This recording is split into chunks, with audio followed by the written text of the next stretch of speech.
આજે ઢોકળાને કંઈક નવા ટેસ્ટ સાથે બનાવે છે.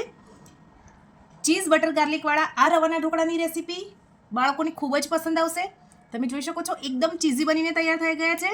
તો ચાલો આ રેસીપી હું તમારી સાથે પણ શેર કરું. 1 કપ સોજી લીધેલી છે. તમે ઝીણી કે જાડી કોઈ પણ લઈ શકો છો. હવે એને એક બાઉલમાં ઉમેરી દઈએ. એની સાથે સાથે 1 વાટકી આપણે દહીં ઉમેરી દઈશું. હવે આને વિસ્કરની મદદથી મિક્સ કરી લઈએ. જરૂર મુજબનું થોડું આપણે પાણી ઉમેરીશું અને એક સ્મૂથ બેટર બનાવી લઈએ અને 10 મિનિટનો આને રેસ્ટ આપી દઈશું. 10 મિનિટના રેસ્ટ પછી થોડું પાણી ઉમેરી બેટરને સેટ કરી લઈશું. હવે આપણે એમાં 1 ચમચી જેટલું તેલ ઉમેરીશું, જેથી આપણા ઢોકળા ઠંડા થાય તો પણ અંદરથી એકદમ સોફ્ટ રહે. સ્વાદ પ્રમાણે મીઠું ઉમેરીશું. સરસ બેટરને મિક્સ કરી લઈશું. 1 પાઉચ ઈનોનું ઉમેરી દઈશું.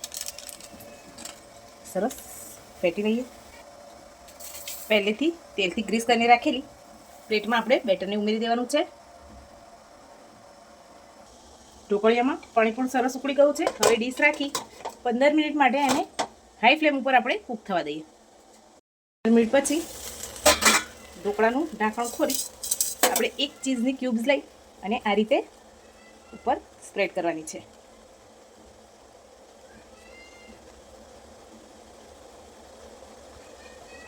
હવે આને થોડી વાર વરાળમાં ચીઝ મેલ્ટ થાય ત્યાર સુધી રહેવા દઈએ. હવે એક વઘારિયામાં આપણે બટર ઉમેરીશું. બટર ગરમ થાય એટલે એમાં 2 થી 3 કળી લસણની આપણે ખાંડીને રાખેલી છે એ ઉમેરી દઈએ. હવે થોડા ચીલી ફ્લેક્સ ઉમેરી ગેસની ફ્લેમ ઓફ કરી લઈએ. આપણે આ જે તડકો બનાવીને તૈયાર કરી રાખેલો છે એ ઢોકળા ઉપર સ્પ્રેડ કરી લઈશું. હવે આપણે આના પીસ કરી લઈશું. એકદમ સુપર સ્પોન્જી અને ચીઝી ઢોકળા બનીને તૈયાર થઈ ગયા છે. આ રેસીપી ગમી હોય તો લાઈક કરજો, શેર કરજો અને સબસ્ક્રાઈબ કરવાનું ભૂલતા નહીં. Thank you.